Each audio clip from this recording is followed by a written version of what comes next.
Hey guys, to help run the forums, host the website, and travel, we've introduced a universal service fee for in-depth coverage, including this video. The goal is to be transparent and unbiased. This is not an endorsement. It's a privilege to serve you. Let's get into it. Hey guys, what's going on? So I am here checking out a really interesting trike. It's made me smile. It's also made me laugh, and I can't wait to tell you a little bit more about it because it's rather unique. So let's go ahead and jump in.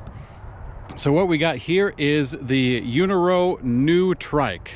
That's the name of this vehicle, and yeah, it has, you know, a fairly interesting combination. So it's a trike, of course, so it's got, you know, a fairly wide wheelbase of about 39 inches or so in the back, but it's also a folding electric trike.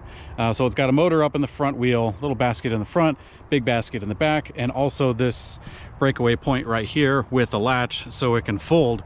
But as you can tell from the size of the vehicle in general, it doesn't fold all that small, in all honesty. It just kind of changes shape a little bit. The handlebars do come down and the seat can come off, so you get a little bit of height out of that, which is the most useful part of it.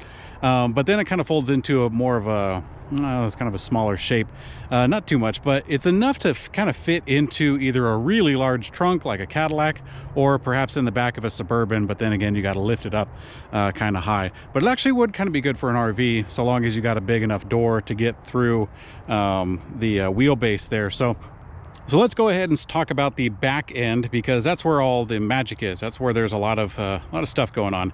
So we'll start with the tire. Well, tires, all three are the same. It's a 20-inch by 3. So it's a 20-inch diameter on the wheel, a 3-inch width on the tire, but the height of the sidewall brings it up quite a bit. So it's actually more like a 24 almost. No, not quite a 24, maybe like a 23 or so, if such a size exists. From end to end, from rubber to rubber. So this gives you a fair amount of grip on the trail or on the sidewalk that you're on. Of course, it's a trike, so off-road isn't here, you know, the first thing you'd get this thing for, but it can handle a tiny bit. On the trike, it also has a fair amount of space between them, 39 inches from end to end, so it'll fit through a door. I've done that several times. Kind of scuffed up the door a little bit. But if you have an especially narrow door, then it probably would be a squeeze to get it through. On the back end also is the set of brakes. So you actually have a mirrored set of brakes both front to back, which is a 160 mechanical disc brake from a smaller name company. I think it's Z-Star. It's just a small company that makes brakes, and then they brand them with whatever name you want on them. But these are 160 millimeter rotors, both on the back and on the front, as well as on the other side. So these brakes are kind of cool because you got two sets of brakes on the back, so it actually has a fair amount of stopping power if you only use the back, if you so desire. So that's actually kind of a neat thing, and I'll show you the splitter. There's actually a splitter between the two. We'll get up to that in a second. But while we're back here, let's quickly mention the 14 by 28 Shimano cassette with a Shimano Tourney derailleur. That's like a standard set of derailleur for, you know, kind of the entry price point trikes. Which, by the way, this is a fairly good price on this one, 2,000 bucks for this trike, which is not bad because trikes are generally huge and cost a lot in shipping, both to get from the factory and also across the states. So not bad on the price for that one. Also in the back you have the fenders. These are kind of a flat metal that's kind of curved, or well, it's a straight metal that's flattened out, kind of giving these little curves right here on either end. Pretty strong on there, and it follows the curvature of the tire as well. Pretty high profile as well, or clearance above there, kind of floats. These fenders are attached to the frame of the basket rather than to, you know, the hub or the anything else attached to the fork or anything, because there is no fork in the back. In the back area here you have a little cargo spot. This cargo spot is pretty interesting because it has this board on here that can carry stuff. You can put some straps on here if you wanted to carry something fairly tall, but I actually like how it's a little bit turned back, or it's a little bit recessed, so to speak, from the rider. So the rider, if you can kind of imagine, is occupying that space right there. They can sit upright just fine and have cargo that's even fairly tall that is extending upwards. So you can get a fair amount of stuff back there, and the total capacity of this vehicle is about 300 pounds from what I'm told, which is a lot. You can get a lot on there. The front basket, we'll kind of mention that real brief. The front basket doesn't carry quite as much, but it still is fairly strong because it mounts with these 4 bolts to the frame itself. So you could get something in there, and you have a fair amount of clearance as well. The handlebars are up in this spot, so even if you had, you know, something a little bit taller, say a speaker or something like that, you could still get full steering on there. It's quite common to see a front basket for bikes kind of up by the handlebars a little bit, and so you can't steer quite as extreme if such be the case. But let's go ahead and continue on with the back end. So I was talking about how the basket is a little bit pushed back, and that's due to the long seat stays and chain stays here that give you a little bit more space to work with. And this is the splitter that I was talking about.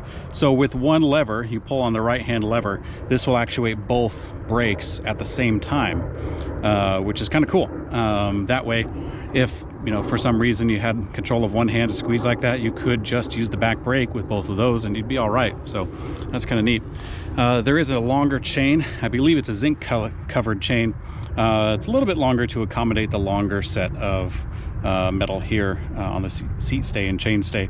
That's coming up to the 44 tooth chain ring up in the front, which gives you a pretty good ratio for tension. Of course, a 170 millimeter crank, square taper, no surprises there. On the pedals, these are a plastic folding pedal, which I thought was a rather interesting choice. So the pedal does kind of have like this metal center, and then the bridge is all plastic. You pull on this little latch, and then that will allow you to fold the pedal one way or the other. And then of course you pull the latch back again to get it back into position. So I thought this was rather interesting because if you look at the profile of the bike, a lot of times when you see a folding pedal, it's because you want to save just a couple of inches on either side of the bike. And that's really cool when you got a folding bike, and this is a folding trike. But when you do that, you save yourself, you know, an inch and a half or so right there, but you still got the entire width of the back end. So it doesn't save you a whole lot if you want to store this into a tight area, but it does help if you're pushing this around. I learned that while pushing it around the shop, that if you loosen up the pedals like this and fold them up, you can walk alongside the trike pretty easy. So it does help there, even if it doesn't lower the overall profile at all of the trike. It does help in that way. But they're kind of neat, you know, they work just fine. That's one thing about folding pedals that's a little bit different, or a little bit different from my expectation. I thought they were going to feel real cheap and chintzy, but they actually feel fine. They feel good. So one thing I do like about this trike is the seat.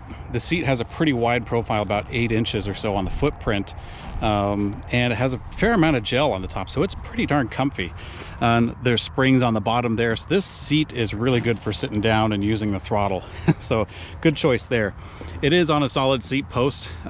You could soften that up if you wanted to get a suspension seat post. It's a 27.2 diameter if you wanted to go that route. So moving along, we'll get to the battery when we cover the electric system. On the step-through portion, this is pretty darn low. I mean, this has got to be somewhere around 20 inches. We have the full measurements and specifications on ElectricBikeReview.com, where you can see the full write-up for this bike, by the way. But this is and we have this measurement too, down to the inch, or quarter of an inch actually. But this is pretty low. It's not a lot of folks who can't get their leg that high. That's a little bit higher than a stair.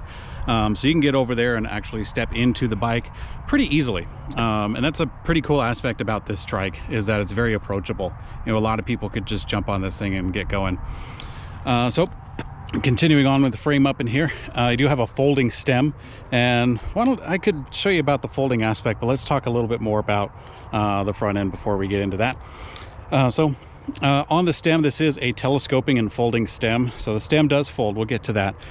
It also telescopes. So this end right here comes up and you can kind of cinch it down, and then shabams. Now you have a much higher riding position if you wanted to put your weight back of the rider, kind of keep your arms out a little bit. So that's actually kind of neat. You can do that on the fly, super easy, which is cool if you want to share this trike with other people. You can adjust this, you can adjust the seat on the fly, and that way a lot of different people this single vehicle can accommodate, which is neat. Handlebars are fairly narrow. That's kind of typical for a folding bike. In this case, I don't know if it was entirely necessary. They could have gone a little bit longer just because of the total width of the vehicle in the first place. And don't have a whole lot of real estate up here, but you do have everything necessary. Got your display, got your brake handles, your shifter, a bell, a throttle, and also the grips. All of that's up here, so you got all the necessities right up front. These grips are kind of a friction mounted, they do have like an ergonomic edge to them, so that's kind of nice. And of course the brakes also have a motor inhibitor. These are like a big long 4-finger lever, so you can totally get your whole hand on there if you need to.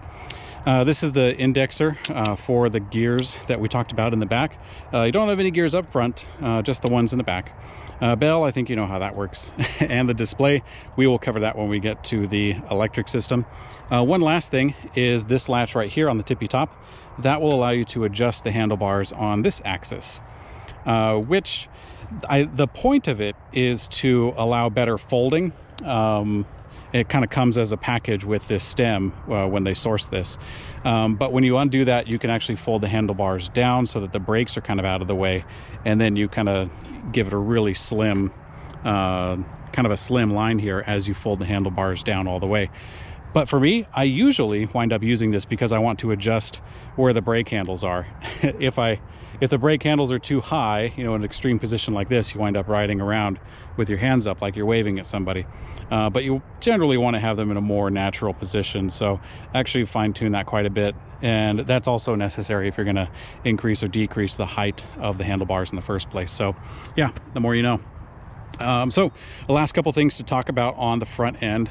There is another fender just like the back. This one does not have the, like I mentioned prior, the bridge that kind of mounts to the bottom of the fork. So that's an interesting thing about it. Definitely gives it a different look up here. But you do have a mirrored set of brakes, tires, wheels. The spokes are a little bit stronger. These are actually a 12 gauge spoke up front because they have to handle the energy that's coming from the motor up here.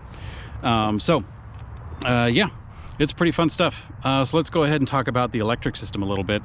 This is a 500 watt motor up in the front with a 750 max. So that puts out a fair amount of power, and it's definitely necessary for a heavier vehicle like this. This thing weighs 80 pounds itself, not including the rider. So it's a pretty big beast. And if you intend to load it up on the back with some cargo, which we are going to do in a little bit, then yeah, it's quite a bit of quite a bit of power necessary to carry that out. And of course you got the mirrored set of brakes. I think I mentioned that. Continuing on with the electric system, so this is one kind of oversight that I wasn't too thrilled about. The light is mounted to this metal bar right here on the fork, which is fine to be mounted on a metal bar like this. Unfortunately, you can see that it comes into contact with the bottom of the basket. So that forces the light down unless I bend the bar in some other way. But then, there's not a whole lot of space, not a whole lot of clearance in between the fender and the bottom of the basket there. So this is kind of the best I could get on kind of a short notice as far as mounting it. So it's kind of pointed down, so at least half of this light is being consumed by the the front of the fender there.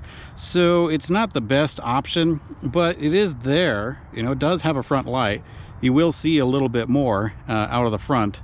But yeah, that mounting spot right there is not ideal. Perhaps in a later production run they will have a different mount. Perhaps they'll extend the wire here and have it mount to the front.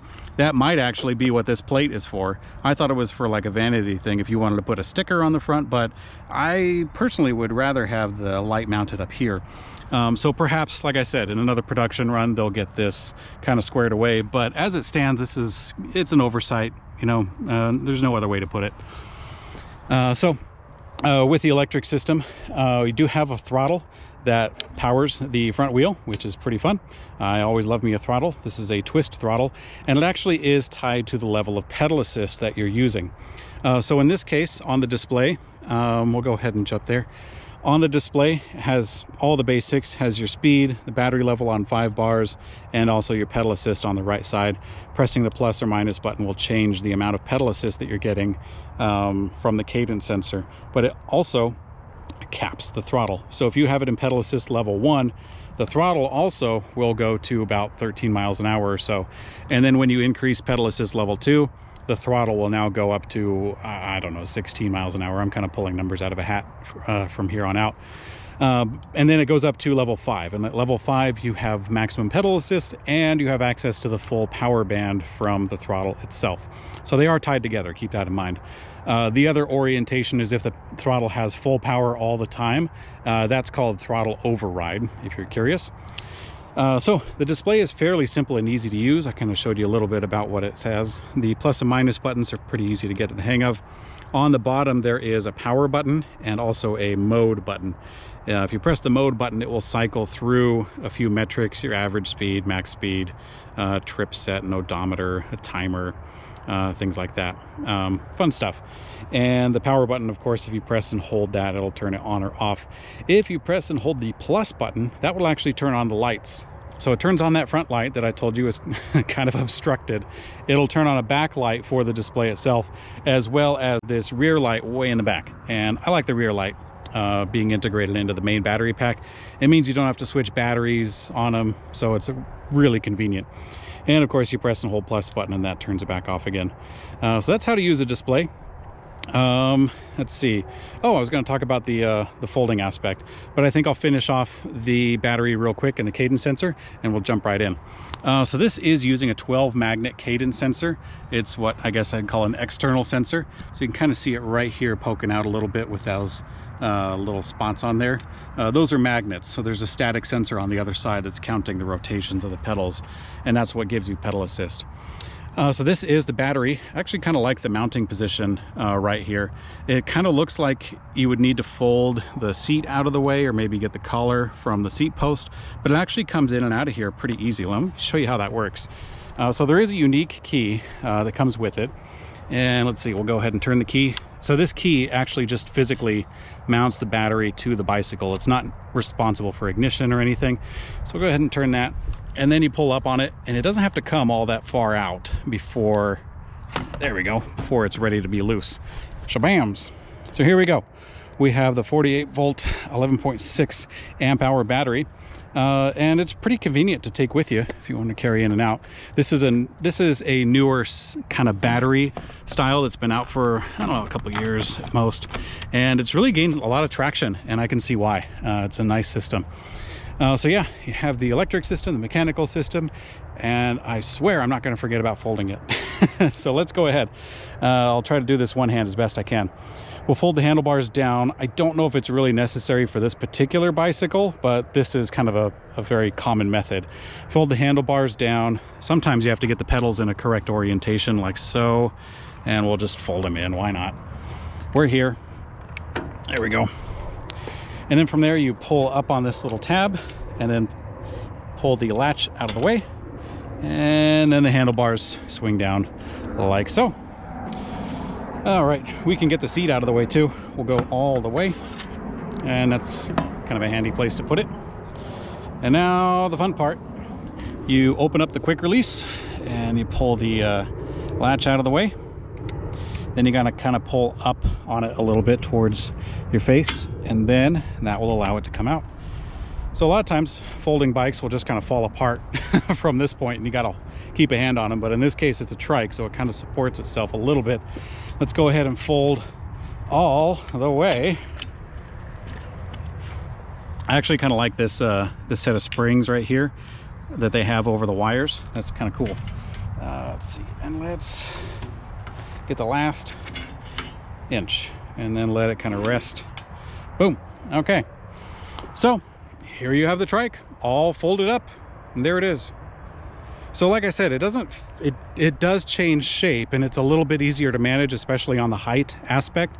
It's not, you know, so high. It cuts off a good foot or so. So you could probably cram that into the back of an SUV if you needed to. At least a medium-sized SUV. You know, if you get a smaller one, like the Hummer H3, that thing is surprisingly small in the back end for the cargo space. But anyways, I'm kind of getting off track. Let's go ahead and put it back together, and we'll go ahead and jump on for a ride. All right, let's cut a rug. Let's go ahead. We're on like level 1 pedal assist, so it's not going terribly fast on throttle. Let me go ahead and increase the height of the handlebars. You should... Whoa. Probably shouldn't do this while you're riding the bike. but I'm going like 6 miles an hour, so that's my justification. All right, there's a little more comfortable.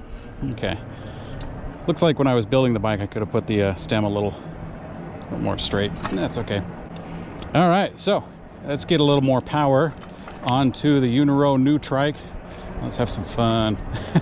So right now I have the handlebars a little bit high, and I have the seat a little bit high as well. And that puts my weight, my personal rider weight, a little high. And so maneuverability is like a lot of trikes. You know, it's, you know, you get one wheel coming off the ground if you take too tight of a turn. If you kind of take that easy, you know, kind of go right 11 miles an hour or so is about a comfortable max. You can make some pretty good turns on that speed. But this trike is capable of a lot more. It goes 20 without issue. I mean, I probably wouldn't want to, because this trail is fairly turny. Good for the Shimano Tourney. Let's go ahead. We're going about 15 miles an hour. I got. Oop. That's my back. Okay. My cargo started to get in the way of the wheels. That's one thing I forgot to mention, was that there's no wheel skirts on this to protect the cargo. In a little bit, we'll go ahead and grab Sweet Pea and put her in the back. You can carry a kid in the back of this for short trips, but kids got to be pretty darn disciplined and pretty small, which is a tough combination if they're not going to put their feet or their hands or their shoelaces inside of the wheels. So I generally not recommend it for kids, but we'll go ahead and try it out and see what it does. Mainly for cargo. But yeah, let's go ahead and get a little tipsy with this guy and see which side the brakes go on. Okay, it's the right side. So I'm not exactly sure the engineering behind it all, but I do know that with a lot of trikes, it's very common for them to, in the back wheel, have one wheel that does the stopping and a different wheel that's kind of the follower, the dummy wheel. Again, I'm not sure the engineering or the proper terminology for it, but in this case, if I'm taking a left turn and I tap on the brakes, on the rear brakes, I have stopping power from the right wheel that is on the terrain, right? So I can slow down that way. If, on the other hand, I take a right turn and then my right wheel is up off the ground, pressing on the rear brake, whoop, and there goes my bag again. Let's fix that. Okay, pressing on the rear brake won't help me because the right wheel is up in the air. So, you know, in this case, it's rather silly because I'm intentionally driving around trying to get things to stop working. But it's a good thing to know, you know, that if you take a lot of right turns, which generally, I mean, it's a little safer to do so. If you take a lot of right turns, that wheel's going to come off. If you take a lot of left turns, you're still going to have stopping power. So that's how this particular trike weighs in. You know, that's how the brakes work in the back. If you're riding with both wheels on the ground, then both wheels have traction and they both stop just fine. But if you're taking a tight turn, got one wheel off, you're doing a little bit of skydiving, it kind of feels that way when you're up on two wheels. Woo! So yeah, fun stuff. Overall, I mean, compared to other trikes, I mean, the price point on this thing is really nice. This does come from a Las Vegas warehouse from a Chinese company. So, I mean, you're kind of, you know, some people call it, you know, subverting the shop. But in all honesty, if you get a bike like this, you're going to want to go to a local shop to get tubes and probably some tire liners at the very least, and maybe some other fixer-up kind of things. So, yeah, don't be afraid of your local shops. Anyways, let's go ahead and try a little bit of, let's jump in the grass. Use these fat tires. So pedal assist is pretty standard, you know, a 12 magnet cadence sensor. If you've ridden electric bikes, it's very common. It has a very low impact kind of feeling when you're pedaling. You pedal along and you don't need to keep tension on the gears. You'll notice I haven't even changed gears at all, but that still powers the bike. Let's go ahead and jump up this hill and see what we got. All right, here we go, approaching the hill. We're at about 5 miles an hour or so. Let's go ahead. Yeah, we can do it. I'm pedaling along, but it can do it. I'm spinning out. Let's get to the dry stuff. All right, not bad, not bad. So I actually rode the other EUNORAU bike, the eFat MN, which is like a fat tire folding bicycle with 2 wheels, and that one just jumped up the hill. I couldn't stop it. No, of course I could. I had control, but it was quite capable. This guy, the trike is substantially heavier, and you also have the motor power up in the front wheel, so it's not as capable for climbing a steep, loose terrain. But in all honesty, that's not going to be all that common with a trike like this. Somebody who gets this trike is probably going to want it for fairly low speed, kind of cruising around the neighborhood, maybe get some groceries, a small Costco run or so. So yeah, let's go ahead and get back down to the park. Let's go pick up Sweet Pea, go for a ride, and finish this up.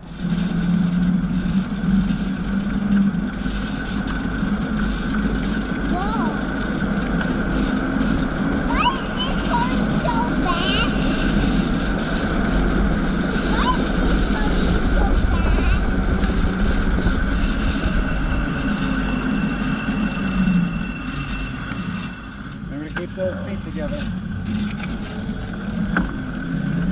Why is this going back,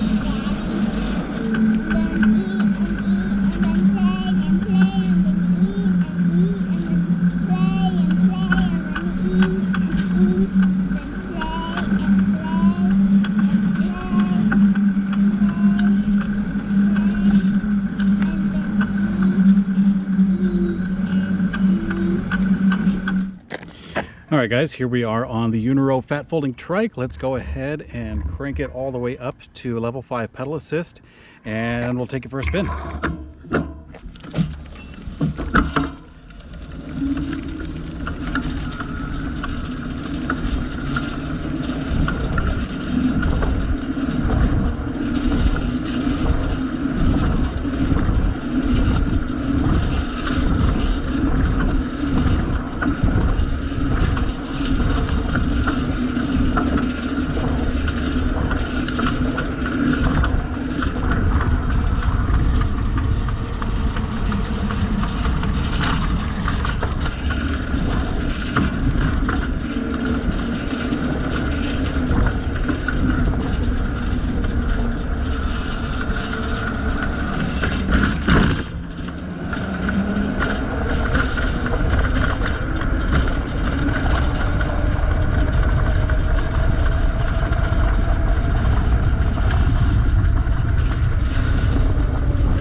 That was fun.